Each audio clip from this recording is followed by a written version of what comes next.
I accidentally discovered my wife and kids were secretly planning to leave me, and the part that hurts most is how long they've been lying to my face. 6 years. I'm a husband, a dad, the guy who's always been solid. 14 years married, 2 kids, steady job, predictable routines. I thought stability was love. Somewhere along the line, I became furniture in my own house. Useful. Expected. Ignored. At first the signs were small enough to excuse. My wife stopped vending to me. The kids stopped sharing anything unless it came with a Venmo request attached. Dinners got quiet. Then optional. Then non-existent. I told myself this was normal. Life phases. Stress. Everyone says that right before everything falls apart. The night it cracked open was painfully ordinary. My phone died while I was cooking dinner, so I grabbed my wife's tablet to look up a recipe. A notification popped up. A group chat. All of them. Not me. I shouldn't have opened it. I did anyway. They were planning to leave. Not emotionally. Logistically. Apartments listed. Budgets broken down. A literal timeline titled Move Day. My kids joked about how I won't notice until it's done.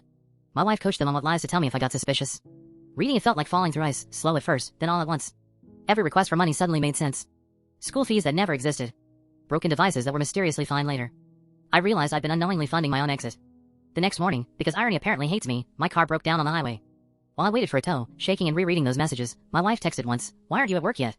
Not "Are you okay?" That's when denial officially died. That night, I asked if there was something they wanted to tell me. My wife laughed. Said I was stressed. Paranoid. Imagining problems. When I mentioned the chat, her expression went blank. No apology. Just explanations. She said she'd been unhappy for years. Said I was emotionally unavailable. The kids echoed her words like a script they'd memorized. One of them told me I wasn't fun to be around anymore. I don't think they understand how deep that cut. I spiraled. Shock turned anger, then to this hollow sadness that made everything feel unreal. I cried in the shower so no one would hear.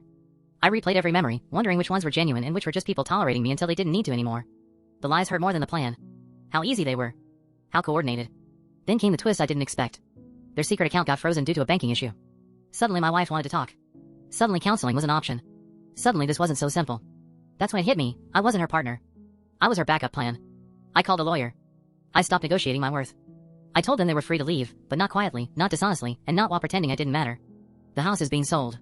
Custody is complicated. The kids are angry now that I'm not folding. Apparently boundaries feel cruel when you're used to compliance.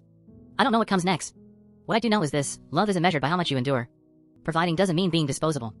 And if the people closest to you are lying together, calmly, casually, that's not confusion. That's a choice.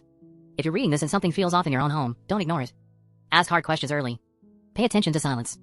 And protect yourself, because sometimes the betrayal doesn't come from one person. Sometimes it's a group decision, and you're the last one to know.